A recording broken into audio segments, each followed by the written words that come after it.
Hello दोस्तों, तो कैसे हैं आप सब लोग। आज मैं आपके लिए एक नई साइंस फिक्शन मूवी लेकर आया हूं जो कि 2016 में रिलीज हुई। इस मूवी में हम देखते हैं कि पूरी दुनिया में एक डेडली फ्लू वायरस फैल चुका है। जी हाँ, बिल्कुल कोरोना वायरस की तरह जो हमने 2020 में देखा कि किस तरह लोग उस फ्लू का शिकार होकर मरने लगे। लेकिन 2016 में रिलीज होने वाली इस फिल्म में हम देखते हैं कि पूरी दुनिया में लोग मारे जा चुके हैं। सिर्फ चंद ही लोग बच चुके हैं जो कि कुछ हजारों में हैं। यानी कि प्लेनेट अर्थ से इंसानियत खत्म होने वाली है। तो उसको बचाने के लिए ये प्लान किया गया कि बचने वाले सभी लोगों को हम ज़मीन के अंदर बंकर बनाकर एक एक करके उसके अंदर कैद कर देंगे, उसके अंदर राशन रख देंगे और इंटरनेट के थ्रू वीडियो लिंक के जरिए वो सब एक दूसरे के साथ कनेक्ट रहेंगे। तो इन बचने वाले इंसानों को उन बंकर्स के अंदर काफ़ी लंबे अरसे के लिए रहना है, उस वक्त तक, तब तक कि दुनिया से वो वायरस ख़त्म नहीं हो जाता। और जब वो वायरस ख़त्म होगा तो वो बाहर आ जाएंगे और प्लैनेट अर्थ को फिर से रीबिल्ड करेंगे। लेकिन यहाँ बहुत कुछ गलत होने वाला है जो कि उनकी समझ से बाहर है। तो चलिए मूवी की कहानी को शुरू करते हैं। मूवी शुरू होती है तो हमें एक साइंटिस्ट की आवाज़ आती है जो कि बता रहे होते हैं कि पूरी दुनिया में फ्लू वायरस फैल चुका है जो कि बहुत ही खतरनाक है और ये इंसानों को चंद मिनटों में ही मार देता है।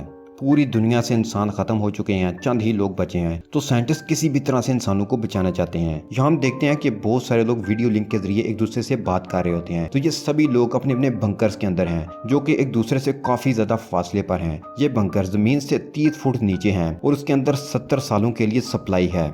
अब उन्हें 70 सालों के लिए इन बंकर्स के अंदर ही रहना है ताकि 70 सालों के बाद जब पूरी दुनिया से वायरस खत्म हो जाए तो जो लोग बंकर्स के अंदर कैद हैं वो बाहर आकर इंसानियत को बचाएं। अब बंकर्स में कौन रहेगा, इसके लिए कुरानंदाजी की जाती है जिसमें कई सारे लोगों का नाम आता है और ये सब के साथ जमीन के 30 फुट अंदर बंकर के अंदर चले जाते हैं। इन्हीं में एक लड़की होती है जिसका नाम फोनिक्स है जो अपनी स्क्रीन पर 6 लोगों को देख रही होती है। दरअसल साइंसदानों ने यहाँ पर 7 लोगों के ग्रुप बनाए हैं जो वीडियो कॉल के जरिए एक दूसरे से बात कर सकते हैं ताकि उन्हें अकेलापन महसूस ना हो। फोनिक्स के साथ जो 6 लोग होते हैं उनमें Boston, Atlanta, Chicago, Houston, Denver and Orlando हैं।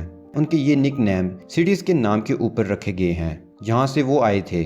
अब यहाँ उन्हें 5-7 साल गुजर चुके हैं। यहाँ हम देखते हैं कि ओरलैंडो हमेशा लोगों को डिमोटिवेट करता रहता है। वो कहता है कि बाहर की दुनिया कभी ठीक नहीं होगी। एक दिन इसी तरह बोलते बोलते वो अपना आपा खो देता है। वो सबको बताता है कि वायरस फैलने से पहले मैं एक सीरियल किलर था, मैंने कई लोगों की जान ली है, मारने में मुझे बहुत मजा आता है। अब जो सारे उसकी बात सुनकर शॉक्ड हो जाते हैं। उन्हीं में एक बहादुर लड़की होती है जिसका नाम अटलांटा है। वो उसे कहती है कि तुम्हें तुम्हारे गुनाहों की सजा मिलेगी।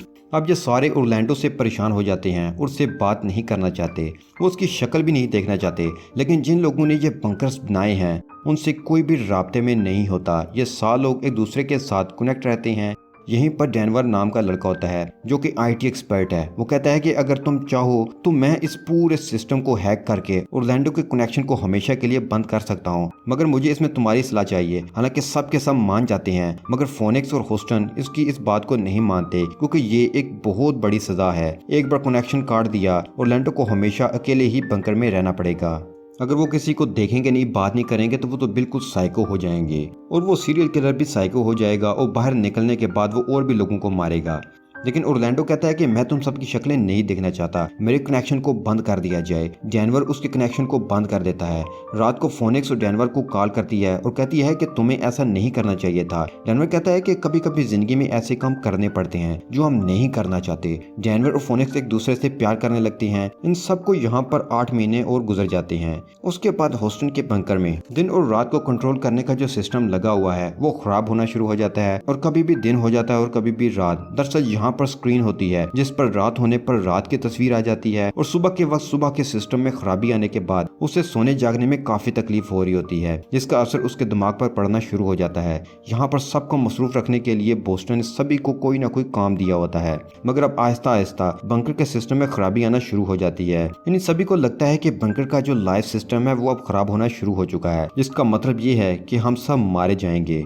लेकिन ह्यूस्टन को हौसला देता है कि तुम लोग परेशान ना हो, ये सब कुछ ठीक हो जाएगा। उनके कंप्यूटर पर उन्हें डेटा मिलता है कि बाहर की दुनिया में क्या हो रहा है, कितने लोग मारे जा चुके हैं और वायरस का असर कितना है। वो सिस्टम भी सबका बंद हो जाता है जबकि सब एक दूसरे से बहुत दूर हैं, मगर सबका सिस्टम एक साथ फेल होता है। फोनिक्स रात को डेनवर को कॉल करती है और कहती है कि आज से 8 महीने पहले जब तुमने सिस्टम को हैक किया था और ओरलैंडो के सिस्टम को बंद कर दिया था, शायद उसी हैकिंग की वजह से सब हो रहा है। तुम्हें एक बार फिर से इस सिस्टम को हैक करके ओरलैंडो को कनेक्शन को बहाल करना होगा। लेकिन डेनवर उसे मना कर देता है। वो कहता है कि ऐसा करना बहुत ही मुश्किल है। है। यहाँ पर फोनिक्स बताती है और कहती है कि एक वक्त था जब मुझे नशे की लत लग गई थी, तो एक दिन नशे में मैंने अपनी माँ को मार दिया था, जिसकी वजह से मुझे जेल हो गई थी और तभी दुनिया में वायरस फैल गया। मगर मेरी किस्मत अच्छी थी और कुरानदाजी में मेरा नाम निकल आया और मैं बंकर में आ गई। मगर अब मैं आज़ाद रहना चाहती हूँ, मैं इस बंकर से निकलना चाहती हूँ, मैं यहाँ तंग आ चुकी हूँ। डैनवर उसकी बातें सुनकर दुखी हो जाता है और उसे कहता है कि तुम परेशान मत हो, एक दिन हम यहाँ से जरूर निकलेंगे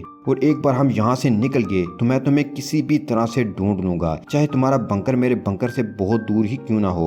अब डैनवर सिस्टम को एक बार फिर हैक करने की कोशिश करता है। कई दिन बीत जाते हैं मगर काफी कोशिश के बाद वो ओरलैंडो के सिस्टम को हैक कर लेता है। तो वो देखता है कि ओरलैंडो अपने बंकर में है ही नहीं। जब ये बात सबको पता चलती है तो बोस्टन को बहुत गुस्सा आता है और वो कहता है कि तुम्हारी वजह से हमारा लाइफ सपोर्ट खत्म हो सकता था, तुम्हें ऐसा नहीं करना चाहिए था। फोनिक्स कहती है कि अब हमें ओरलैंडो के बारे में पता लगाना होगा। डैनवर एक बार फिर से ओरलैंडो की सारी वीडियोस को डाउनलोड करता है। सब उस रिकॉर्डिंग को देखते हैं तो उन्हें बंकर का दरवाजा खुला दिखता है।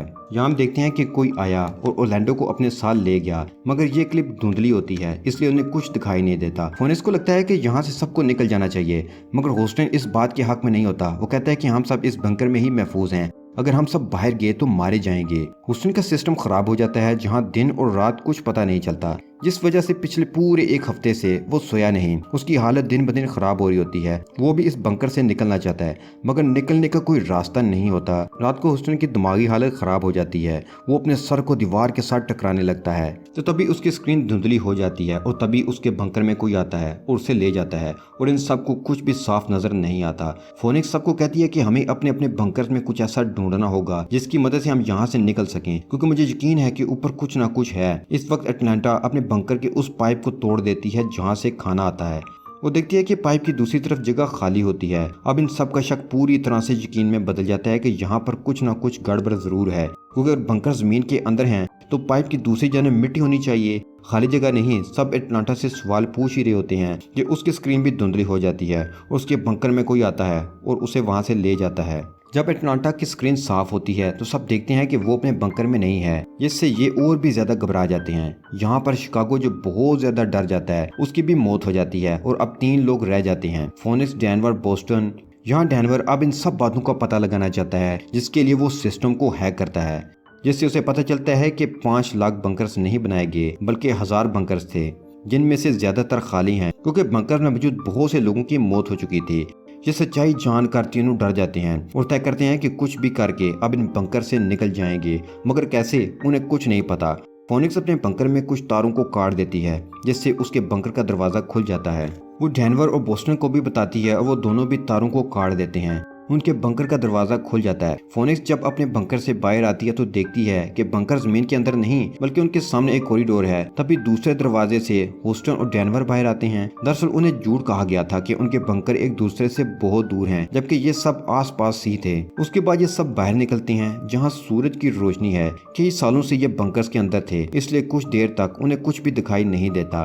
उसके बाद ये देखते हैं कि ये शहर के बीचों बीच एक बिल्डिंग में है। शहर में वायरस का तो कोई नामो निशान नजर नहीं आता। इन सब से झूठ बोला गया। अब ये तीनों यहाँ से भागना चाहते हैं, लेकिन ये देखते हैं कि बिल्डिंग में गार्ड्स भी हैं। हुस्टन ये तय करता है कि वो गार्ड्स का ध्यान बटाएगा ताकि डैनवर और फोनिक्स यहाँ से भाग जाएं। वो गार्ड्स का ध्यान बटाने के लिए जाता है। डैनवर और फोनिक्स यहाँ से भागकर एक ऑफिस में चले जाते हैं। तभी वहाँ पर एक औरत आती है जिसने इन सब बंकर्स को बनाया था। वो एक साइंटिस्ट है। जब वो डैनवर को देखती है तो अपनी गन उस पर तान देती है। फोनिक्स से कहती है कि ये बहुत खतरनाक आदमी है, इससे तुम्हें दूर रहना होगा। इसके बाद वो इन दोनों को बताती है कि गवर्नमेंट हमेशा मुजरिमों को पकड़ती है, मगर जब वो छूट जाते हैं और दोबारा से गुनाह करते हैं, इसलिए मैंने बंकर्स बनाए ताकि इनमें ऐसे इंसानों को रखा जाए जो मुजरिम हैं और वो सुधर जाएं। गवर्नमेंट ने मेरे इस प्रोजेक्ट को पास भी कर लिया। दुनिया में कोई भी वायरस नहीं फैला था, ये सब मेरे प्रोजेक्ट का हिस्सा था।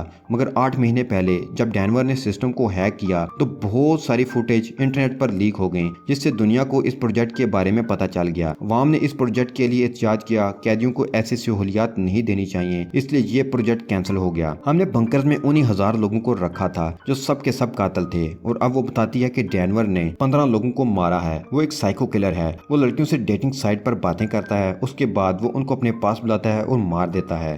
वो तो तुम्हारे साथ भी यही सब करता। डेनवर जानता था कि ये सब एक एक्सपेरिमेंट है, बाहर की दुनिया में कभी कोई वायरस नहीं फैला। डेनवर इस बात को मान लेता है। वो पिछले 7 सालों से फोनिक्स से प्यार का ड्रामा कर रहा होता है क्योंकि उसका अगला शिकार फोनिक्स ही थी। यहाँ पर सिक्योरिटी गार्ड्स आ जाते हैं और दोनों को बेहोश कर देते हैं। जब उन्हें होश आता है तो ये दोनों चेयर के साथ बंधे होते हैं। एक बार फिर से गार्ड्स आए हैं और उनको बाहर ले आते हैं। यहाँ पर इनके बाकी साथी भी होते हैं। ओरलैंडो भी वहाँ पर आता है और उनसे नफरत का इजहार करता है। गार्ड्स की गन छीनकर उन सबको मारना चाहता है, लेकिन इससे पहले कि वो ऐसा करता, गार्ड्स उसी को मार देते हैं और उसके बाद इन सबको उन्हीं बंकर्स में वापस डाल दिया जाता है जहां ये सब पिछले 7 सालों से थे। यहाँ पर अब कोई भी सहूलत नहीं होती क्योंकि गवर्नमेंट ने इस पूरे प्रोजेक्ट को खत्म कर दिया है। यहाँ पर बस एक काल कोठरी है जहाँ पर इनको अपनी बाकी सजा भुगतनी है। ये प्रोजेक्ट गवर्नमेंट ने शुरू किया था जिसमें 1000 कैदियों को जिन्होंने कत्ल किया था को पूरी तरह से आइसोलेशन में रखा गया ताकि उनका दिलो दिमाग पूरी तरह से बदल जाए। मगर गवर्नमेंट का ये प्रोजेक्ट पूरी तरह से फेल हो चुका है, इसलिए उन्हें इस प्रोजेक्ट को बंद करना पड़ा। अब इन सबको जेल में इसी तरह सजा गुजारनी होगी जिस तरह की सजा उन्हें मिली थी,